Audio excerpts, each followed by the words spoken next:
السلام علیکم ورحمۃ اللہ وبرکاتہ۔ درود پاک پڑھیں۔ اللهم صل على محمد وعلى آل محمد كما صليت على إبراهيم وعلى آل إبراهيم إنك حميد مجيد۔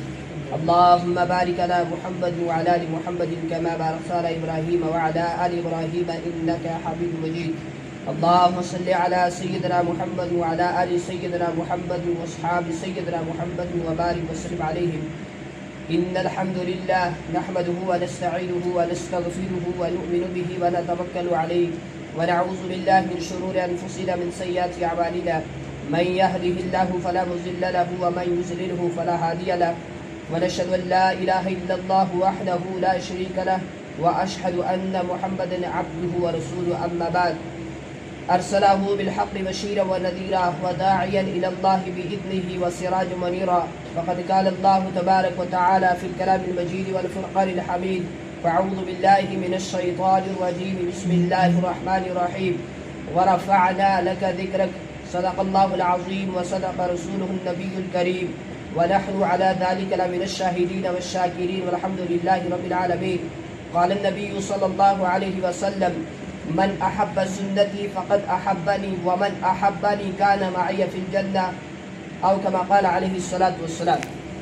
محترم عزت بزرگ اور دوستوں، معزز سامعین کرام، اللہ رب العزت کا بحاد فضل کرم احسان شکر جس رب ذوالجلال نے اس پرفتن دور کے اندر، اس کے گزرے دور کے اندر ہمیں اپنے پاک گھر کی حاضری نصیب فرمائے۔ اللہ سے دعا کرے اللہ ہماری حاضری کو بحد قبول فرمائے، ہمارے لیے دنیا کے اندر ہدایت کا اور آخرت کے اندر نجات کا، بخشش کا، مغفرت کا ذریعہ بنائے۔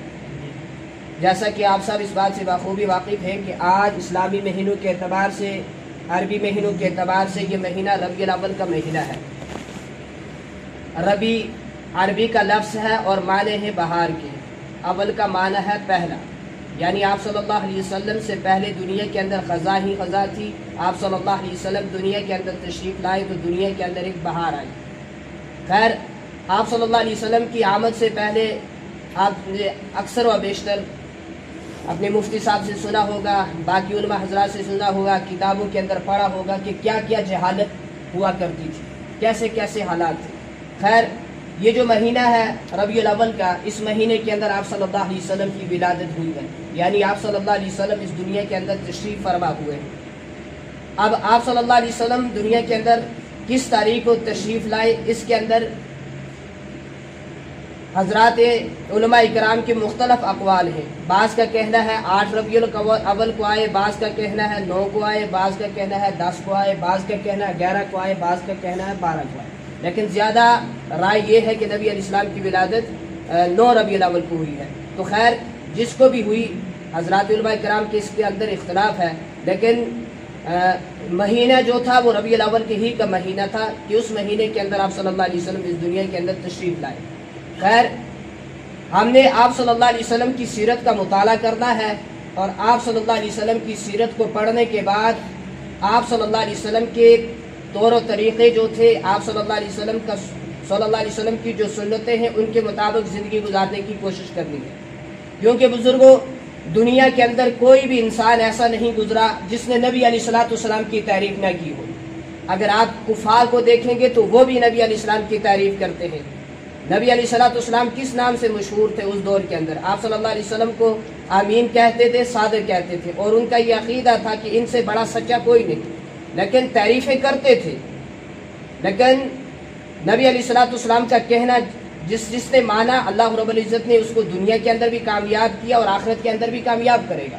بزرگوں، نبی علیہ السلام کی شان کے اقدس کے اندر تعریف کرنے سے، نبی علیہ السلام کی شان اقدس کے اندر نعتیں پڑھنے سے، نبی علیہ السلام کی شان اقدس کے اندر قصیدے پڑھنے سے جنت کی وراثت نہیں ملتی، انسان جنت کے اندر داخل نہیں ہوتا۔ اس کے لیے شرط پہلی یہ ہے کہ انسان ایمان والا ہو، انسان کے دل کے اندر ایمان ہو، اللہ کو مانتا ہو، اور اس کے بعد اللہ کی مانتا ہو۔ دنیا کے اندر بہت سارے لوگ ہیں، بہت سارے طبقے ہیں، کوئی بھی نہیں انکار کرتا کہ اللہ دنیا کے اندر نہیں ہے، وہ اللہ کو مانتے ہیں مگر اللہ کی نہیں مانتے۔ تو اللہ کو ماننا اور اس کے بعد اللہ کی ماننا، اس کے اندر کامیابی ہے۔ نبی علیہ السلام کو ماننا اور اس کے بعد نبی علیہ السلام کی ماننا، یعنی نبی علیہ السلام کی اتباع کرنا، نبی علیہ السلام کے طریقے پر چلنا، نبی علیہ السلام کی سنتوں پر چلنا، اس کے اندر اللہ رب العزت نے کامیابی چھپا کر رکھی ہے۔ جو بندہ یہ کام کرے گا وہ دنیا کے اندر کامیاب ہے، آخرت کے اندر بھی کامیاب ہے، اگرچہ وہ غریب ہے، اگرچہ وہ لنگڑا لولا ہے، اندھا ہے، بہرا ہے، جیسا بھی ہے، اس کے پاس کھانے کے لیے کچھ چیزیں نہیں ہے، کھانے کے لیے، پہننے کے لیے لباس نہیں ہے، رہنے کے لیے اس کے گھر کے اندر یعنی چھت نہیں ہے، یعنی گھر نہیں ہے، بے گھر ہے، یہ چیزیں معنی نہیں رکھتی۔ وقتی طور پر انسان کو ان چیزوں کی ضرورت ہے، لیکن اصل کامیابی جو ہے وہ دین اسلام کے اندر ہے، جو اللہ کو مانے گا، اللہ کی مانے گا، وقت کے نبی کو مانے گا، وقت کے نبی کی مانے گا، تو اللہ رب العزت اس کو دنیا کے اندر کامیاب کرے گا اور آخرت کے اندر بھی کامیاب کرے گا۔ تو خیر بہت سارے آپ نے سنا ہوگا، ایک عیسائی تھا، اس نے ایک کتاب لکھی ہے دی 100، یعنی پوری دنیا کے اندر سے اس نے 100 بڑے آدمیوں کو چنا اور چننے کے بعد اس کتاب کے اندر ان کے نام درج کیے۔ اس عیسائی نے سب سے پہلے نمبر پر جس ہستی کا نام لکھا ہے، اس ہستی کا نام ہے حضرت محمد عربی صلی اللہ علیہ وسلم۔ اس نے کتاب لکھی ہے، جن حضرات نے یہ دنیاوی ڈگریاں پڑھی ہوگی وہ جانتے ہوں گے کہ یہ کتاب ہے کوئی۔ اس نے ایک کتاب لکھی جس کا نام دی 100، اور اس کتاب کے اندر سب سے پہلا نام اس نے رکھا آپ صلی اللہ علیہ وسلم کا نام، اور غالباً 6ویں اور یا 7ویں یا 8ویں نمبر پر اس نے حضرت عمر فاروق رضی اللہ تعالیٰ عنہ کا نام رکھا ہے۔ تو بزرگوں، دنیا کے ہر کافر لوگ نبی علیہ الصلوۃ والسلام کو مانتے ہیں کہ نبی علیہ السلام آخری نبی تھے، مگر ان کی نہیں مانتے تھے۔ اللہ نے دنیا کے اندر بھی ناکام کیا اور آخرت کے اندر بھی ناکام ہوں گے۔ تو اصل کامیابی جو ہے وہ تعریفیں کرنے سے اور نعتیں پڑھنے سے اور قصیدے پڑھنے سے نہیں ملے گی۔ جنت جو ہے نعتیں پڑھنے سے، صرف قصیدے پڑھنے سے، تعریفیں کرنے سے نہیں ملے گی، بلکہ کامیابی ملے گی اتباع کرنے سے، کامیابی ملے گی آپ صلی اللہ علیہ وسلم کا کہنا ماننے سے۔ اور اصل میں اگر حقیقت میں عشق رسول کو اگر دیکھا جائے کہ عشق رسول کسے کہا گیا، تو اصل میں عشق رسول کہا گیا آپ صلی اللہ علیہ وسلم کی اتباع کرنے کو، آپ صلی اللہ علیہ وسلم کی غلامی اختیار کرنے کو، نہ کہ صرف نعتیں پڑھنے کو، قصیدے پڑھنے کو، تعریفیں کرنے کو۔ جب آپ صلی اللہ علیہ وسلم کی ولادت ہوئی تو سب سے زیادہ خوشی عبد المطلب کو تھی، ابو طالب کو تھی، ابو طالب کو سب سے زیادہ خوشی تھی، لیکن اس نے کامیاب نہیں ہوا، کیونکہ اس نے نبی علیہ السلام کی نہیں مانی۔ جب اس کا آخری وقت تھا، نبی علیہ السلام سرانے موجود تھے، آپ صلی اللہ علیہ وسلم نے اسے فرمایا کہ آپ میرا کہنا مان لو، یعنی میرا لایا ہوا دین قبول کر لو، تاکہ میں قیامت کے دن گواہی دے سکوں کہ تم بھی اسلام کے اوپر مرے ہو۔ تو اس نے کہا کہ میں اس لیے مانتا نہیں کہ میرے جو ہیں قبیلے والے جو ہیں وہ لوگ کہیں گے کہ موت کے ڈر سے اپنے بھتیجے کا دین قبول کر کے چلا گیا۔ تو اس نے نہیں مانا، تو جب اس نے نہیں مانا، کفر ہی پر دنیا سے مرا۔ اللہ رب العزت نے آیت نازل کی، انک لا تہدی من احببت ولکن اللہ یہدی من یشاء۔ اے میرے محبوب صلی اللہ علیہ وسلم، جسے آپ چاہیں ہدایت نہیں دے سکتے، بلکہ جسے آپ کا رب چاہے اس کو ہدایت ملے گی۔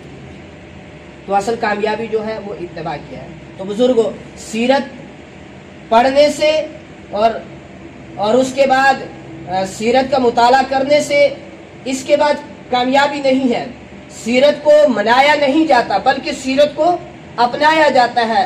دیکھیں حضرت بلال حبشی رضی اللہ تعالیٰ عنہ نے نہ ہی اتنی زیادہ تعریفیں کی، نہ ہی کچھ اور کام کیا، نہ نعتیں پڑھی، نہ قصیدے پڑھے، مگر اس نے کام کیا۔ حضرت بلال حبشی رضی اللہ تعالیٰ عنہ نے نبی علیہ الصلوۃ والسلام کی غلامی اختیار کی، نبی علیہ الصلوۃ والسلام کی اتباع کی، اور اللہ رب العزت نے ایسا مقام عطا کیا کہ جب آپ صلی اللہ علیہ وسلم معراج پر تشریف لے گئے تو چلنے کی آواز آئی جنت کے اندر۔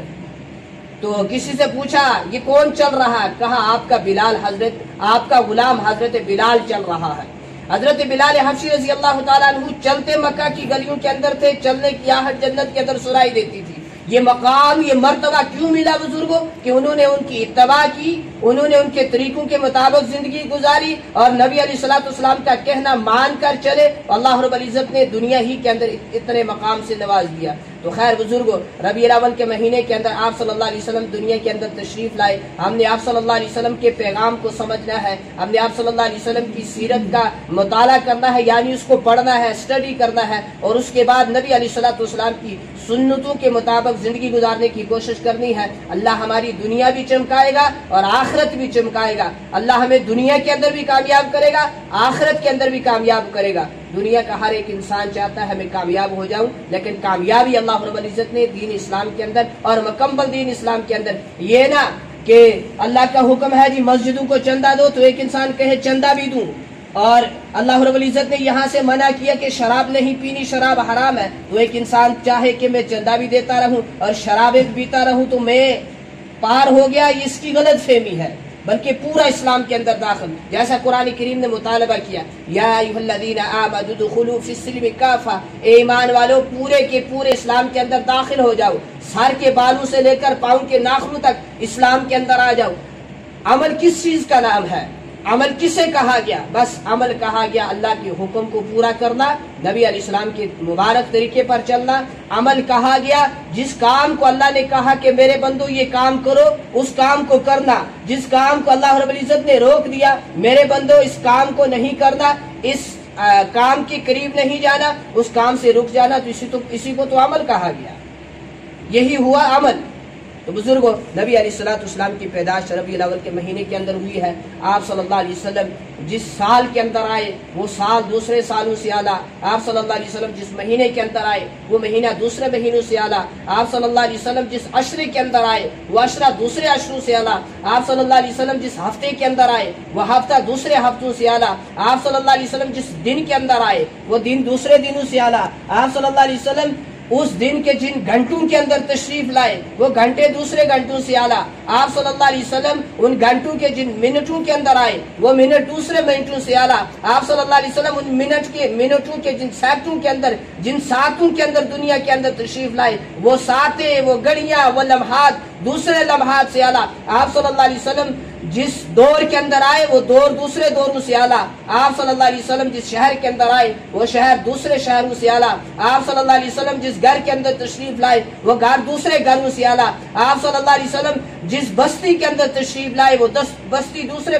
بستیوں سے اعلیٰ، آپ صلی اللہ علیہ وسلم جس گاؤں کے اندر تشریف لائے وہ گاؤں دوسرے گاؤں سے اعلیٰ، آپ صلی اللہ علیہ وسلم جس گھر کے اندر تشریف لائے وہ گھر دوسرے گھروں سے اعلیٰ، آپ صلی اللہ علیہ وسلم اس گھر کے جس کونے کے اندر دنیا کے اندر تشریف لائے وہ کونا دوسرے کونوں سے اعلیٰ، آپ صلی اللہ علیہ وسلم جس گود کے اندر تشریف لائے وہ گود دوسرے گودوں سے اعلیٰ۔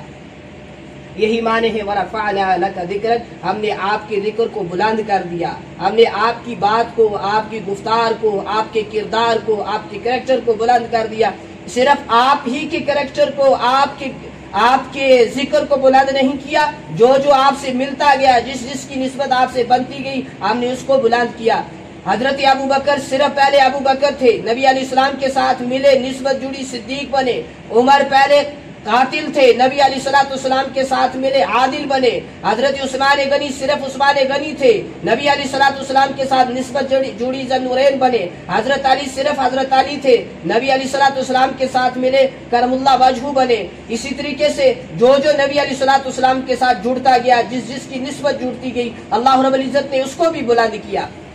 اور آپ صلی اللہ علیہ وسلم کی جماعت یعنی حضرات صحابہ رضی اللہ تعالیٰ عنہ کو اللہ رب العزت نے ایسا بلند کیا کہ سب سے پہلے اس جہاں کے اندر، اس جہاں کے اندر، دنیا کے ہر کونے کے اندر سب سے پہلے نمبر پر مقام و مرتبہ ہے حضرت اللہ رب العزت کا، اور اس کے بعد نبیوں کے اندر سب سے اعلیٰ ہیں حضرت جناب رسول اکرم صلی اللہ علیہ وسلم، اور اس کے بعد حضرات انبیاء علیہ السلام کی جماعت کے بعد جس کا مقام، جس کا مرتبہ، جس کا رتبہ ہے وہ جماعت ہے حضرات صحابہ رضی اللہ تعالیٰ عنہ کی۔ اور ان صحابہ کے اندر جو سب سے پہلے نمبر پر ہیں، جو خلیفہ اول ہیں، جن کا مقام و مرتبہ ہے کس کے بعد؟ انبیاء کی جماعت کے بعد، وہ ہے حضرت ابوبکر صدیق رضی اللہ تعالیٰ عنہ۔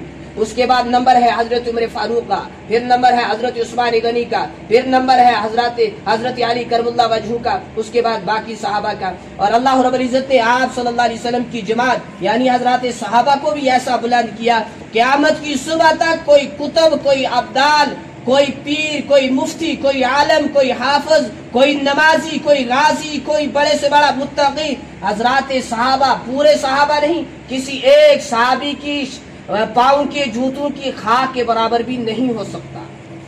اور صحابہ کو اللہ رب العزت نے ایک ٹائٹل دیا قرآن کریم کے اندر، رضی اللہ عنہم ورضوا عنہ، میں ان سے راضی، یہ مجھ سے راضی۔ وَكُلًّا وَعَدَ اللَّهُ الْحُسْنَى، نبی علیہ السلام کا ہر صحابی جنتی ہے اور جنت کا مستحق ہے۔ اللہ رب العزت نے اتنا بلند کیا، اللہ رب العزت نے نبی علیہ السلام کو اتنا مقام بخشا کہ جہاں جہاں اللہ رب العزت کا ذکر وہاں وہاں نبی علیہ السلام کا ذکر. عرش کے اوپر اللہ کا پہلے ذکر بعد میں نبی علیہ السلام کا ذکر. فرش کے اوپر پہلے اللہ رب العزت کا ذکر بعد میں نبی علیہ السلام کا ذکر. تورات میں پہلے اللہ کا ذکر بعد میں نبی علیہ السلام کا ذکر. انجیل میں پہلے خدا کا ذکر بعد میں نبی کا ذکر. تورات میں اللہ کا ذکر بعد میں نبی کا ذکر. قرآن میں اللہ کا ذکر بعد میں نبی کا ذکر. اذان میں پہلے اللہ کا ذکر بعد میں نبی کا ذکر. اقامت میں پہلے اللہ کا ذکر بعد میں نبی کا ذکر. کلمے کے اندر پہلے اللہ کا ذکر بعد میں نبی علیہ السلام کا ذکر. زبان اس کی قلم کی نوک نوک پر اور درخت کے پتے پتے پر جہاں پہلے اللہ کا ذکر ہوگا بعد میں نبی علیہ السلام کا ذکر ہوگا. اللہ خدا کے بعد خدا کی تصور بالکل غلط اور شرک کفر، اور محمد صلی اللہ علیہ وسلم کے بعد مصطفی کا تصور بالکل غلط. خدا اپنی خدائی کے اندر وحدہ لا شریک لہ، محمد اپنی مصطفی کے اندر وحدہ لا شریک لہ. جہاں جہاں اللہ کا ذکر وہی وہی محمد صلی اللہ علیہ وسلم کا ذکر. اور نبی علیہ السلام کیسے حسین و جمیل تھے، کیسے خوبصورت تھے، کیسے اللہ رب العزت نے یہ مقام دیا تھا کہ حضرت حسان بن ثابت رضی اللہ تعالیٰ عنہ ایک شاعر ہیں. انہوں نے نبی علیہ السلام کو دیکھا، نبی علیہ السلام کا چہرہ دیکھا، اور اس کے بعد چار شاعری کہی، چار شاعر کہے، اور مجھے لگتا ہے وہ ساری نعتوں کے اوپر، اس کے اوپر سارے قصیدوں کے اوپر وہ زیادہ وزنی ہے، بھاری ہے. حضرت حسان بن ثابت رضی اللہ تعالیٰ عنہ نے نبی علیہ السلام کو دیکھ کر فرمایا وَأَحْسَنَ مِنْكَ لَمْ تَرَ قَطُّ عَيْنِي. یا رسول اللہ صلی اللہ علیہ وسلم، آپ جیسا حسین و جمیل، آپ جیسا حسن کا پیکر، آپ جیسا خوبصورت میری آنکھ نے آج تک نہیں دیکھا. وَأَجْمَلَ مِنْكَ لَمْ تَلِدِ النِّسَاءُ. میری آنکھیں دیکھتی بھی کیسے جبکہ آپ جیسا کسی ماں نے آج تک جنا ہی نہیں. خلقت وَأَحْسَنَ مِنْكَ لَمْ تَرَ قَطُّ عَيْنِي وَأَجْمَلَ مِنْكَ لَمْ تَلِدِ النِّسَاءُ خُلِقْتَ مُبَرَّأً مِنْ كُلِّ عَيْبٍ. آپ صلی اللہ علیہ وسلم کو اللہ رب العزت نے ہر عیب سے پاک پیدا کیا تھا. كَأَنَّكَ قَدْ خُلِقْتَ كَمَا تَشَاءُ. ہم نے نہیں چاہا کہ اللہ آپ ہماری آنکھ ایسے بنانا، ہمارا ہاتھ ایسے بنانا، اسی اپنی جگہ پر فٹ کرنا، ہمارا بازو ایسے بنانا، اپنی جگہ پر رکھنا، ہمارا پاؤں ایسے بنانا اور اپنی جگہ پر رکھنا، ہمارا دل دماغ سر ہمارے جسم کے اوپر رکھنا، بال ہمارے سر کے اوپر رکھنا.